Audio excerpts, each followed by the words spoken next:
Hello, my name is Andrew Lamb. I'm with Four Leaf Performance here in Houston, Texas. So my why is I believe there's a better way to do things and share them with others. How I do that is through using processes and procedures that give us results. And what I deliver to the world is contribution. I add value in all of the things that I do. So that is my why, how, and what. Des, what's your why, how, and what? Thanks, Andrew. So my why is to contribute. So what that means is, for me, I believe that success happens when I support other people to achieve their goals. So their causes rather than my own cause. How I do that, like your why, my how is better way. So I always strive to find a better way for businesses to build better teams, to build better profitability, build better systems and processes, but I suppose always trying to find a better way. And ultimately what I bring is a level of trust. So trust is very, very important to me. Trust is very, very important to the people that I work with. And unless there's a fit there, unless that trust works both ways, the coaching relationship just won't work. So trust is very, very important. And that's ultimately what I bring. So that's my why, my how, and my what. Awesome. So Des, how did you get into the why, understanding the why? How did you get involved in this? So I got involved obviously through yourself and Four Leaf Performance, who you had discovered your why. And when we discussed it, I said, yeah, absolutely, let's get some more information on it. And when I found out what my why actually was, it just made so much sense. It was, people often ask me why I got into coaching, and it was always because I love talking business. I love finding solutions that help businesses move forward. And it was always about finding a better way, actually. So I would have used that language even before actually knowing what my why and my how was. And it just made a huge amount of sense to me. So was delighted to get involved with yourselves and the Why Institute in helping lots of people discover their whys. What do you think is the biggest benefit for business owners as you've engaged with them to understand their why? I think for many of them, it's just clarity. It just brings that little bit of, okay, that makes sense. And I would have done quite a few of them. It's interesting. I did two actually on two people within the same company. One was a senior partner in the business, and one was someone who was more from an operational point of view, pulling together lots of programs and that type of stuff. But they had a very, very similar WHY.OS. Both of them had the why of make sense. Both of them had the how of mastery. But his was challenge, and hers was clarify. And when I went through their discoveries with them, one of the things, like, it was amazing. She just said, "Oh my God," she says, "you got me." She says, "This is absolutely me." She says, I've done lots of these. I've done lots of profiles and lots of assessments in the past," she says, "but my God," she says, "this really, really got me." And it was the part around what she brings and how it's what she brings, which was different. Because the managing partner used to challenge quite, openly, let's try this, let's do this, how can we do this, how can we do that, and thinking outside the box. And her job was to take all that in and to make it into manageable, understandable pieces and to clarify stuff. And it was just incredibly powerful to kind of get that understanding from someone. There was another chap that I did who used to talk about why he did stuff and heard me talking about it. And again, it kind of brought him back to, well, Jesus, why am I doing what I'm doing? And for him, it was finding better ways, and it was contributing to other people's success. So again, it just, he kind of felt, wow, he said it's taken him back to when he had started looking at it originally. And he had parked it for a while, and then felt it really powerful that he could go back into it and have a really good understanding of it. So yeah, they're just two examples. Yeah, really powerful. It's a lot of fun when you discover somebody's why, right? As coaches, I think it's really fun to unlock and uncover what people's true motivation is and how they do it. And even more important, to give them the words, right? The ability to give them the words to use so that they can articulate who and what and how they do things, right? So it's giving them the vernacular, it's giving them those words that they can then express themselves easier. Yeah, I think it is the language. You're right. It's the language that has been missing. And certainly even for me, I knew what I was doing and I knew how I was doing it. But when you can suddenly start using words which make a hell of a lot of sense, Right. then it just makes it so much easier to be able to explain to people why it is what I do, and what I ultimately bring and how I do it. And again, I think we both explained that in an earlier answer, but I think it brings the whole lot together. And again, I know there's the scientific side of it, which is, your why is very emotional and is not connected to the brain, the brain, the side of the brain that has words, and that's why it can be so difficult to express why you do what you do. But yeah, certainly understanding that makes a lot of sense. So I think it's, to your point, it's the words, it's the vernacular that we need when we're having conversations. It's been having the ability to communicate, right? People communicate, but it's what you get back. So when you've got two parties that can't communicate, you get into this, unchangeable dynamic. And that happened with me, right? I was in a phase where I needed to move on. I needed to move into another role. I couldn't communicate what I wanted like you. I knew what I was doing and how I was doing it, but I couldn't express why.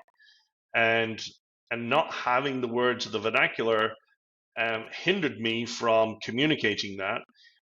Whereas on the other side, they were like, what do you want next? And if you can't communicate it, then how the heck are they meant to understand where you want to go? So between the two parties, we couldn't communicate. And that just led to frustration. It just led to, feeling lost and not understanding where we're going. And ultimately turned into, exiting, which was a lose-lose for everybody at the end of the day. So understanding that is really, really powerful for individuals.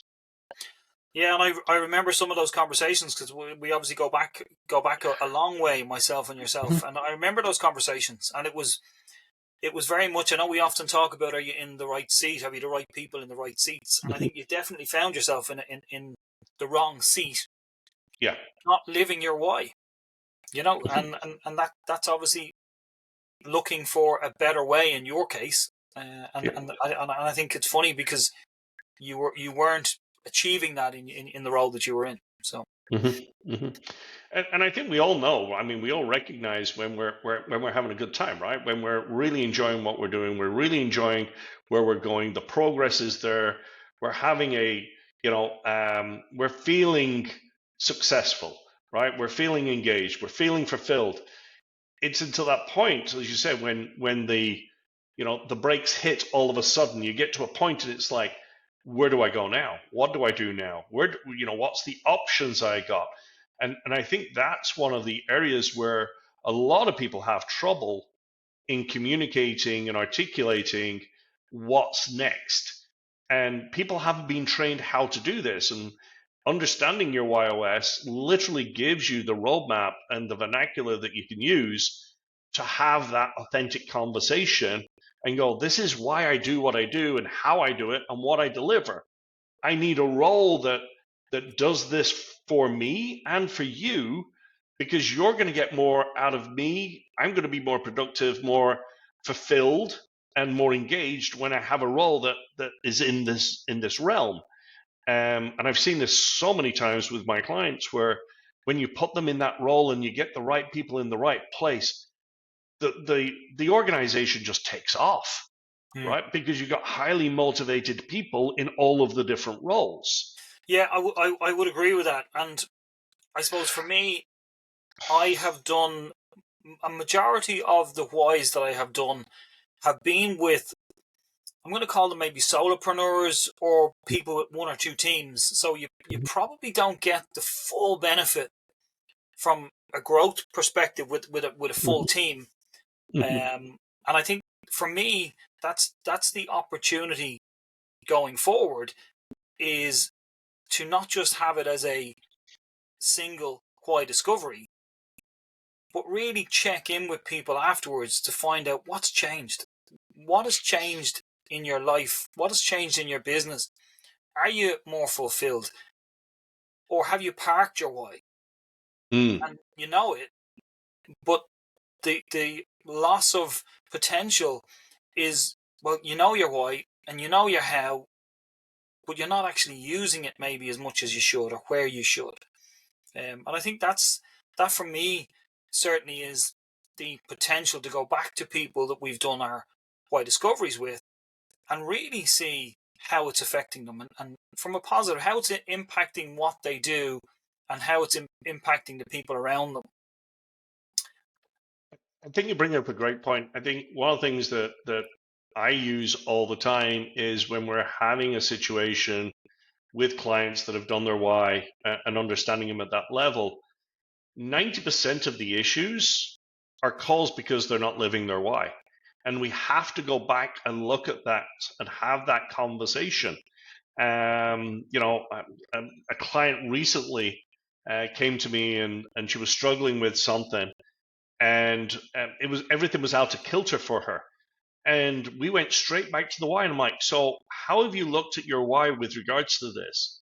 And she's like, oh, I'm glad you brought that up because I just feel unbalanced, and you just bringing that up. I said, great, let's bring that up. Let's have a look at the information that you have. And she went in and she brought up her why, which they all have. And I went, so what's the problem? Why are you experiencing what you're experiencing? Let's have a look at it from the why. And it literally dawned on her there and then where it was, she was not living her why. She was outside of her why. She was struggling because she was being asked to do things that were not congruent with her WHY.OS. And when we literally redirected back into that one, within days, or I would even say within hours, she was back on track, focused on what needed to be done, making sure that she was leading the charge with her why, and then making sure she was enabling the team because she needed to use some of the team's whys to do some of the activities. And when we incorporated the why in the decision making and putting people in the right spot to be leading some of the efforts, the light bulbs went on with everybody, and literally that problem was solved within days. Because they were, to your point, they went back to their why and used it. And now what I see all the time with this particular client is every conversation we have, it starts with, we revisited their why in this meeting and we were having this challenge and we solved it by understanding who was the right person to be leading this effort. And they are now great practitioners of using their whys in all of the engagements and conversations and decision making, and it's making life so much easier for them all. I think there's two points in what you've just said there. So the first one is, and again, it's an old quote or an old saying, which is, when your why is powerful, your how is easy. I've heard a lot of people say that. The second part of it is, it can't be just when things are down that we have to go back and review our why. It, as you just finished what you just said, it should be used at all times. It should be used to drive growth and drive the business forward, instead of getting it out of a hole when suddenly you've lost your mojo and you're not sure why you're facing challenges and why stuff is going wrong. Yeah. It should be used every day, to motivate and set you up for a good day or a good week. Because you're in tune with it. You're aligned with what it is or how it is you can contribute best to people using your why. Yeah, I think people understanding that and learning it, and then, as you said, reusing it, reuse it, reuse it. Make it right. Make it memory muscle, right? Everybody goes to the gym and does muscle memory, right? If you're a soccer player, baseball player, tennis player, right, you're learning muscle memory. The Kobe Bryants of the world, when he used to go and do his drills, right, he was an advocate for doing the basics all the time, right? Focus on the fundamentals all the time, because everything is built on fundamentals. Do the fundamentals all the time. And he spent hours and hours and hours and hours just doing fundamentals. And I think we lose that in business, that we're always looking for shiny things. We're always looking for the next thing. We kind of lose focus with regards to what are the fundamentals. And there's nothing more fundamental than, why do you do what you do?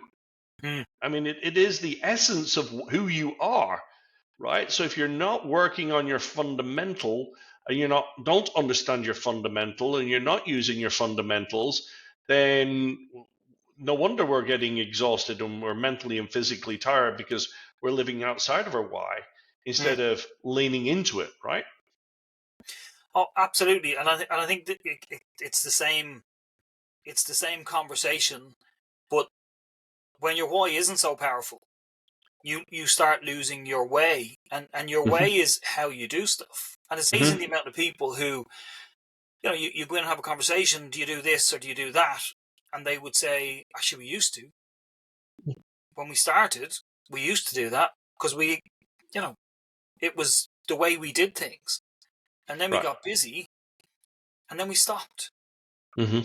So if it was a better way, finding a better way, or if it was doing things the right way, or making sense of things, it kind of stopped when you became challenged, and it became just to follow the path of least resistance, nearly, to get you through, because you suddenly became so busy working in the business that you forgot all this stuff. And I think having your why, it is a good description, is it's the essential first step.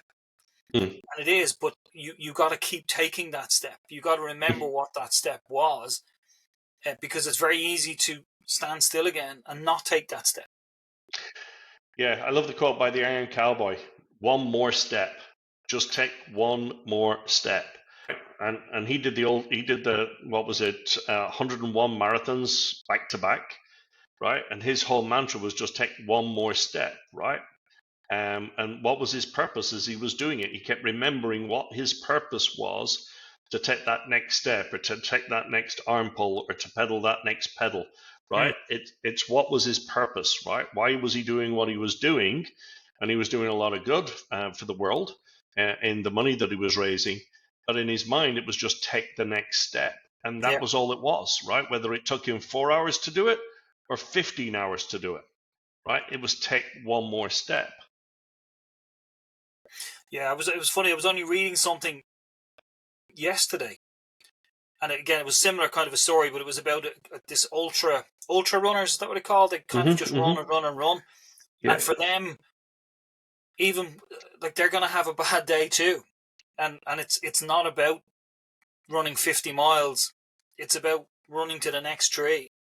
And if that's tough, it's just take the next step. As you say, just take the next step. Just keeping that next step until you get in past that moment of weakness, we'll call it. And you're back to where you want to be, and your focus is right again. And as you say, your purpose suddenly kicks you back in. But there are going to be times when just focus on the next step. Yeah. So, Des, let's change a little bit of a topic and how this plays into. But right now, I mean, the world is in some turmoil.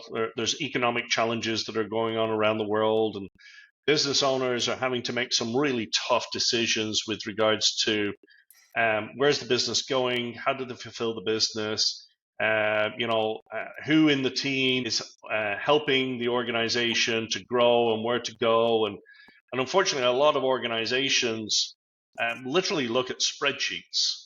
They look at spreadsheets with regards to where they're going to cut, or how they're going to cut, or what they're going to do, or what organizations are going to do. How would you use the why from like an executive position? How would you use the why in in looking at your business and your organization in this type of economy? Yeah, I'm kind of at odds to even use the economy in any situation when you're talking about why. It Mm-hmm. goes back to what I said in an earlier question where we spoke about having the right people in the right seats. And I think during any economic downturn, you're going to challenge that more. Do I have the right people? Do I need to let some people go? And if you do, then you need to make sure that you're not letting go the wrong people. So are they the right fit? And are they in the right seats? So if you've got better way people, or you've got right way people, or you've got your simplifiers, then you need to just make sure that they are, number one, in the right seat, in the right department, adding value. Mm-hmm. And if not, could you move them to another area where they will add even, I suppose, more value? And I think for me, it's doing a complete audit of your team. If you haven't done a why with them, then obviously using the why would help. It's a tool which is available and powerful. And I think taking that approach would allow you to assess who you've got, and if you do need to make harsh decisions, then identify who are the people who are going to continue to serve the needs of the business and you as a business owner um, with the greatest impact. And would you take a slightly different approach? Would be a question. So, what would you feel would be a similar or different So I solution? think I would go and challenge the company's why. So I'd actually look and relook at the company's why. Where's the company going? What's their why? What's their purpose? How are they going to get there, and what are they going to deliver? So I would look at the company's why. What's their mission? And then from there, then start looking at the team members. Who in the team is going to help the organization achieve that purpose, that why? Then looking at from there. So again, as you said, it's a dual approach, right? So it's looking at who do we need, what does the organization need with regards to the seats on the bus, and then who are the right people to put in those seats, right? Who's motivated, who's driven, what's their purpose, how are they going to do it, and what they're going to deliver. So why? And then do we have the right people in the right seats to drive that bus going forward? Right? Because again, as I've looked at organizations in the past, leadership is to inspire others to achieve the overall goals. But the goal of leadership, right, is to inspire others. And as Richard Branson says, right, his three methods of success: one, create the vision for the business, make sure it's crystal clear so everybody's got the right vision, hire the right people to go do it, and then get the heck out of the way. That's his methodology, and very, very successful businessmen doing that. But again, I go back to what is that vision? What's the mission? What's the purpose of the organization? And if the team isn't aligned to that purpose, then how are we expected to deliver on that purpose? So I think it's a twofold conversation: is what's the purpose of the organization or even department, and then who are the people that are best suited through their why, right? Because they're motivated, they're driven to help succeed that and drive that. And unfortunately, too many times I've seen these decisions made on an Excel spreadsheet. And I've done that myself, right? I've made those hard decisions based upon data and information and budgets and headcounts and targets that we all had to have, and we always looked at, are they the right person? But to be perfectly frank, I don't think we ever knew at the deepest level, like we can understand now, people's purpose, their why, their how, and their what. So we were actually missing a key component from that conversation when we made those decisions in the past. That I think we would have changed some of the decisions that we had back then now. Yeah, and I would agree that the role of leaders and the role of leadership within a business is to inspire, but Mm-hmm. it is also to make those tough decisions when the need arises. Right. It's like everything else. The data doesn't lie, Mm-hmm. and that's why a lot of people rely on data and information. However, this is also data.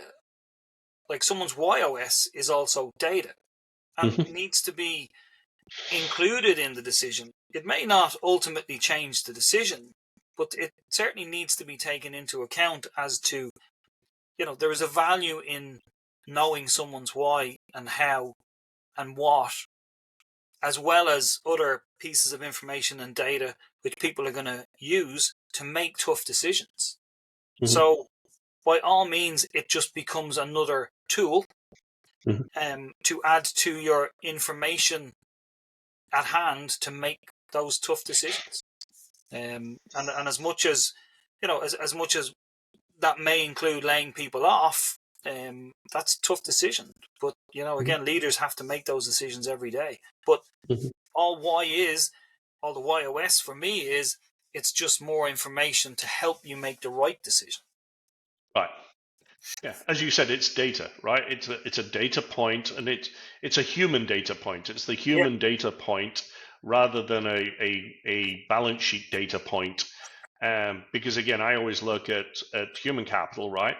Is the most valuable asset of any company is it's your team, right? They are the people that are in front of your customers. They're the people that are doing the work that you can't, right? We see these organizations where the business owner owns the business, but they can't be in all places at all times. So you've got to rely on the team to execute on the work that needs to be done. So therefore, the most valuable asset of any company is its human capital. And I would argue that the human capital is not being fully understood to the level that we can understand it today. And that's common, right? As we see developments in the world, these new discoveries or assessments that are available from there, that we can truly understand people. What I find with the why is that this is like DISC. It's usable around the world. We've done it around the world, as you and I have done, and we've done clients all over the world. And the accuracy of the why is pretty incredible.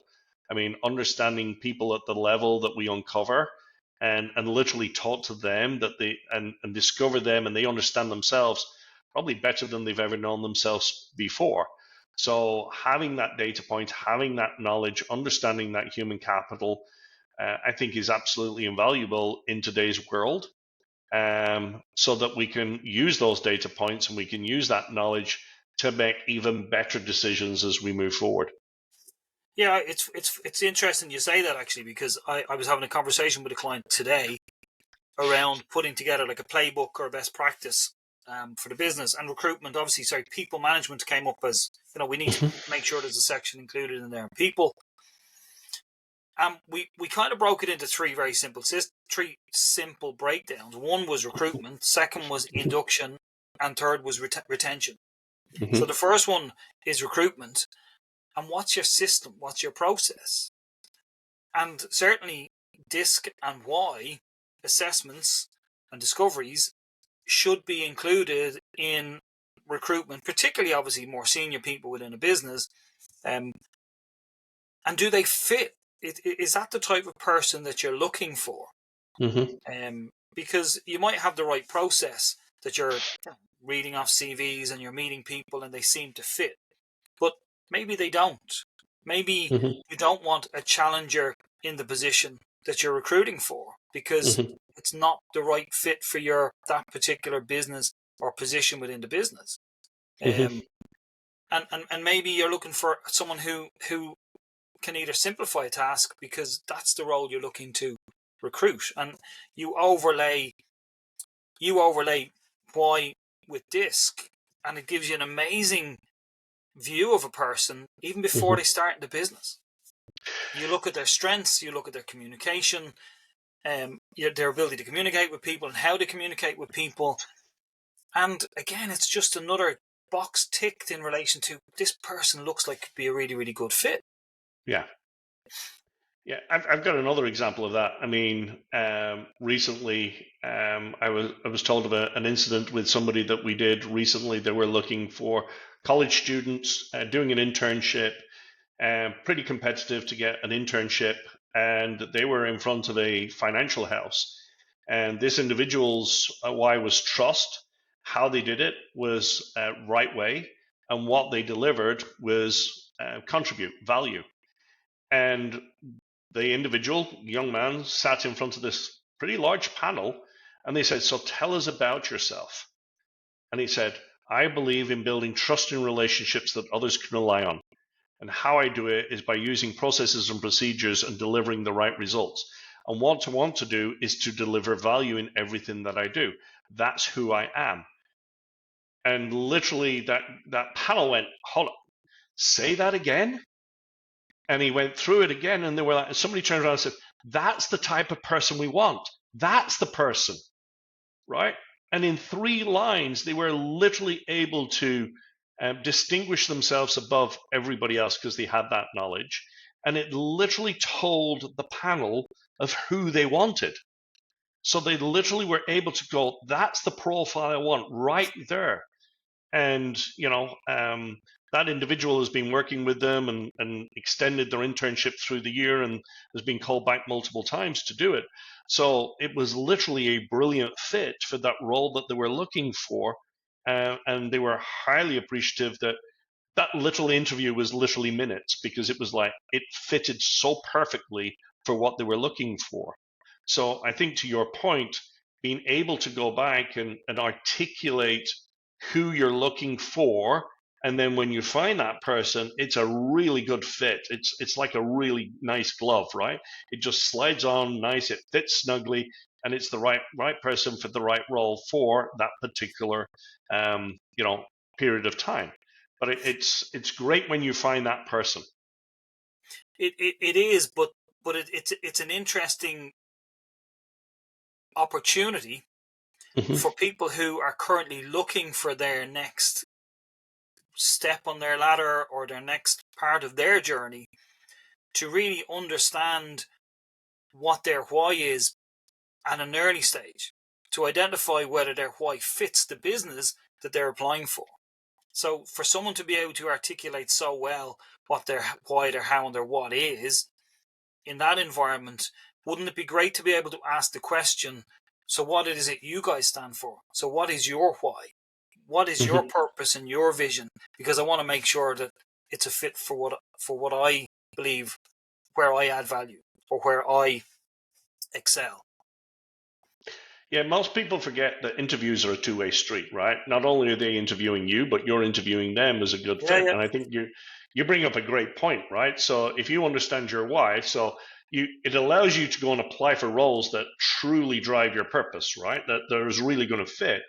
But I love your point. You should be asking the organization, so what is your why? What is your purpose? How do you do things? What do you deliver? So that you are searching for a good fit for you, because again, knowing yourself is one thing. You got to know what you're walking yourself into, right? Because you're going to spend a lot of hours in that organization per week, right? Up to 40 hours a week in those organizations. That's a lot of time that you're investing in there. So I think you're right. We should remind people to interview the companies they're interviewing from their perspective. That if you know yourself, great, but how well do you know the company that you're going to be working for, right? And are you a good fit, right? But there has to be hundreds and thousands and multiples of that around the world of people who are looking for their next step, and what advantage it would be for them to invest in their WHY.OS to give them that advantage that when they do go into an interview, they can so clearly articulate exactly what their why is and what they're going to bring to that organization. Like that, I would have that example you gave. I'd have taken the guy on the spot, because he knew who he was and he knew what he could bring to the organization, and was well able to articulate it. So, he certainly would have stood out way above a lot of the other candidates who would have gone in for that job, simply because, as you said, in those 3 sentences, he was able to articulate so well what he was going to bring. Yeah, and it's one of the things that we do now is as we're going through that, right? So we have conversations with companies that are hiring, and we actually get them for their top candidates. We actually do their why and disc because they've got to meet. And when we have those conversations, I literally joke with them. It's, at the very beginning, it's like, I'm going to know you better than your mama knows you, and they all go, yeah, yeah. At the end of it, they were like, you do. Right? We literally know them better than their own family knows them, and most of the time better than they know themselves at the end of the day. But being able to frame that in a few words, in a few sentences, and understanding where they're going, how they're going to perform, how well they're going to perform, how well they're going to communicate. Is there going to be challenges within the organization of communication, right? Understanding this, but understanding all of that and having all of that in front of the employee and the employer when they sit down and go, now is it a good fit? And I got to say, 99.9% of the time, we've done some very successful hires into the organizations because they fit nicely and they're growing the business, right? It's all about growing the business that we're working on.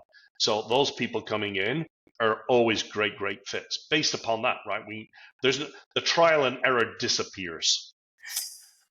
But here's an interesting take on that one. So you have mentioned that you do that with companies for people who they are employing.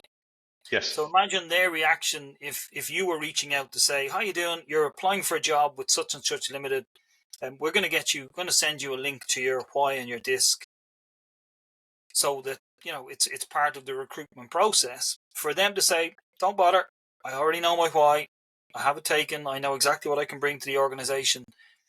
Again, that candidate stands out as someone who, wow, okay, this guy really is ahead of the competition. Yeah. And I just think that is a really amazing opportunity for people to get themselves ahead of their competition. In business we talk about having a USP or a market dominating position, but as an employee, as a candidate going for a job, imagine that as being your MSP, and that's putting you way above your competition, is understanding your why and possibly understanding your disc in advance, and saying that's how I fit in this business. Yeah.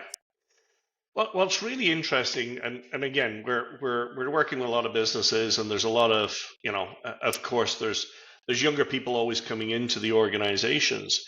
One of the things that we're seeing, especially with the Google age team members that are coming into organizations, one of the things that we're finding is that those individuals don't truly know who they are. They've been told who they are through the internet. They've been told by everybody that they've met on social, and everybody's got an opinion and things like that. And what we're finding is that a lot of the younger team members are lost. They don't know who they are. They haven't discovered truly who they are, because they've been wrapped up in the internet world, and they've got a lot of opinions that are coming in. I mean, thousands of opinions that come at them all day, and being told how they should be. But one of the challenges that those individuals have got is truly who am I? And I think one of the things that we've done, and I was talking to a group the other day, and they shared some experience around this as well, is when you sit down with a younger team member that doesn't have years of experience, when you truly unlock who they are, it is absolutely mind changing and life altering, because they literally find out for the first time who they really are at their essence. And they don't understand that this is part of who they are, because they've been told who they are by all of these other voices, right? And influencers and all of these other people around them. And not knocking any of those groups, but they're absorbing this all the time, right? So they're constantly being barraged with information. And when you truly sit down with younger members, team members, and truly discover who they are and give them this vernacular and this understanding and this knowledge. Honestly, I think these are the biggest light bulbs that go off for them, because they don't know how to discover this information. They don't know who they are. Actually, one of the biggest searches out there is, who am I? Hmm. And we can literally do that in minutes for them. I think it's about 15 minutes is the process of the discovery. But you literally discover who you are at your essence in 15 minutes. So this constant search, right, can be solved in 15 minutes. And I think it also gives, these team members the knowledge, the information that they need to make some other steps in their life. Are you seeing that as well, Des?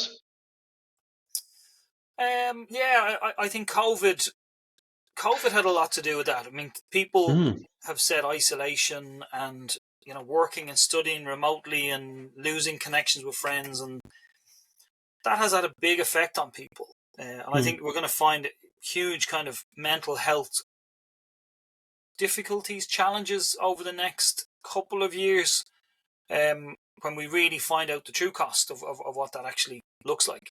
But I think, my only question is, at what stage do people, young people, teenagers, really want to, or really know what their why is? At what stage? Certainly by 15, 16, 17, I'm sure that is the case. Yeah. And at that stage, they are thinking of careers for themselves. So, it could shape a career. It could help them avoid going into something that really doesn't suit them at the end of the day. Yeah. I mean, I always laugh. It's like people ask, what do you want to do when you grow up? And I'm like, I don't know, right? How do you expect a 17 or 18-year-old to know what they want to do? Yeah. I mean, I remember when we were growing up, right? We had no idea what we were going to do, right? At that stage, right? We were studying, we were working, we were having fun, and probably we had a bit of too much fun when we were growing up. But if you asked us then what we were going to do, we hadn't a clue. We had no idea what we were going to do at that stage, right? And having some, and probably rightly so. And probably rightly so, yes. There is a time and a place. There is definitely a time and a place where this should become part of a curricular or part of a program to really help you discover who you are.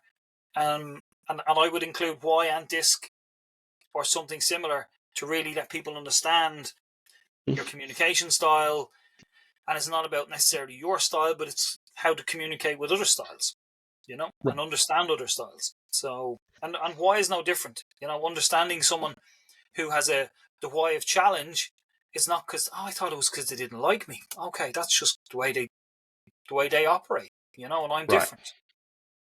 I think we use the term all the time. It's, you see the world through your glasses. Don't expect everybody to see the world through your glasses, right? So your why is different to my why, right? I see the world in a different way, right? You're a contributor, I'm a better way. I'm always looking at the world from a better way. You're always looking at it from a contribution point of view, right? But you see the world through those eyes. I see the world through my eyes. The understanding that you look at it that way and I look at it that way, that knowledge is powerful, because now we understand each other, right? We understand how we operate and why we do what we do. And humans are all different, which is awesome, right? But having that knowledge is power, right? That knowledge to understand why people do what they do is very, very powerful, and explains a huge amount of things that we all go through in our lives, right? But again, taking that to the next step, I mean, you might come across someone who just seems to ask so many questions, and you're thinking, oh my God, are they mad? Or did I not understand? Why are you asking so many questions? That's because they're clarifiers. They need to ask all these questions, because once they have all the information, they can make it so easy for everybody else. Right. And I think it just makes so much sense to understand that, so. Yeah, I mean, to your point, using people for their strengths, right? Let's use their strengths, right? And everybody's, and let's be clear, everybody's why, how, and what, all of the things that we look at, There are strengths, right? Everybody has a why.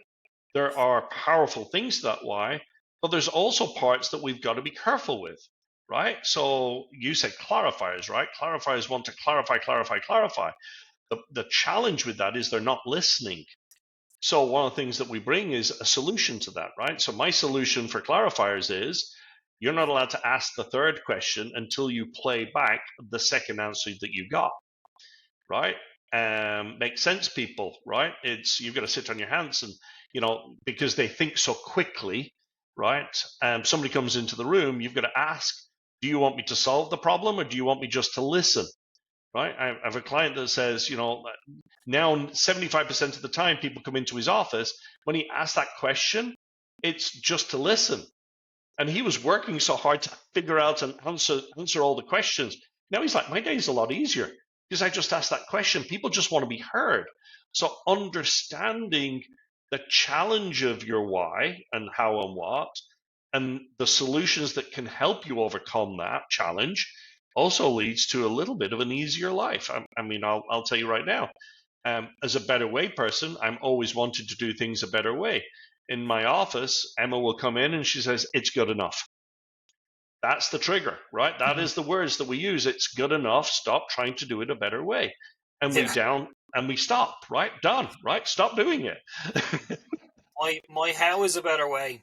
And similarly, you get stuff from clients and you kind of tweak here and a little word here and a little word there, and it must bug the hell out of them that he's always tweaking it. He's always, and you kind of say, yeah, that's just the way I am.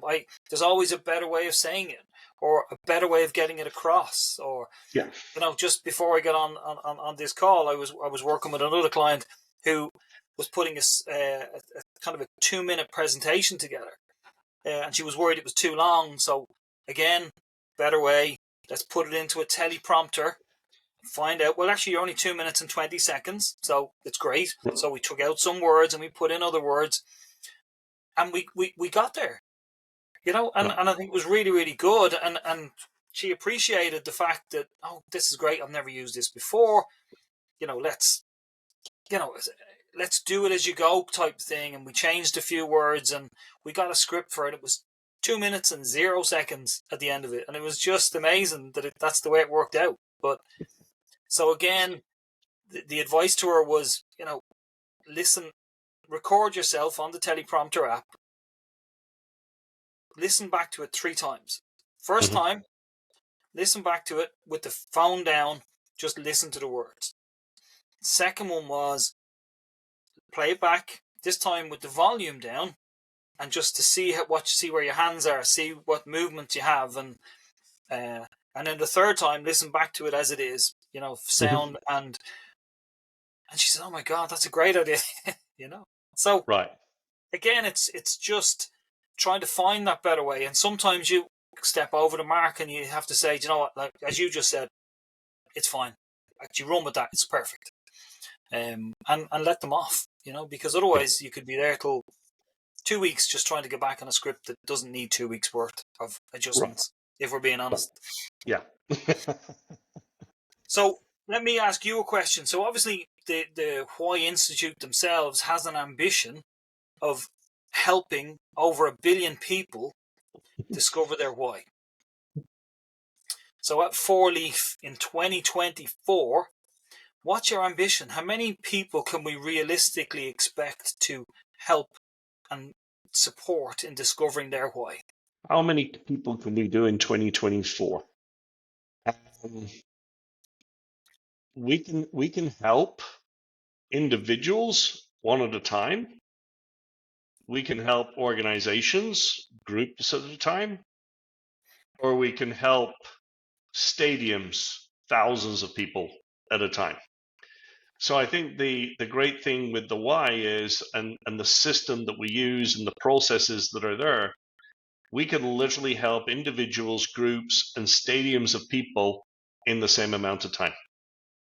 It's that powerful, and we have the tools to do that. So how many people could I do? I could do 10,000 people a week, right? If we had a stadium and we had, the NRG here in Houston, right? The NRG can hold 80,000 people.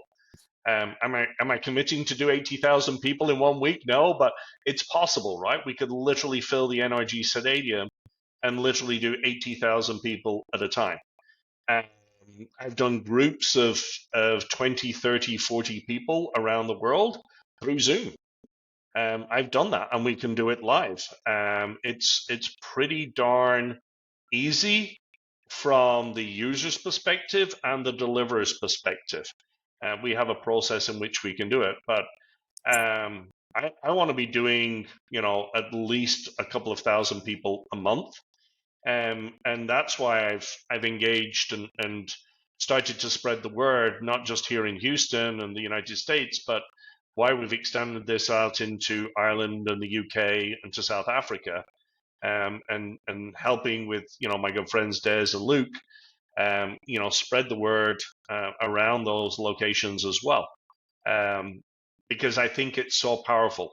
I think the impact that it's had on me and the clarity that it's given me, I just think it's one of the most critical tools, and I'm using it around with everybody that I know, and the response that I get is so positive all the time, that it's like, wow, I didn't know this. Wow, this explains a lot. Wow, I wish I'd known this before. Well, why can't you know it now? I mean, you can know it now.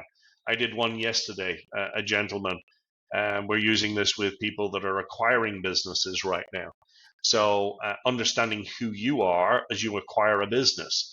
As they're acquiring those businesses, they literally have 90 days to absorb, 20 years of business knowledge into a system, into a process, and learn their team. Guess what? I can know their team in 15 minutes. Truly what motivates them, what drives them, and then doing a disc profile on how to communicate to them. The whole package is an hour investment per person. And I literally am able to understand that whole team in probably an hour. So we can do this we can scale this up into hundreds to thousands of people at a time. And it's literally, we actually do it live. So we put up the discovery up on the screen, everybody does it on their phone, and literally within 10, 15 minutes, I'm putting results up on a screen of what people's why, how, and what is, and you literally have that.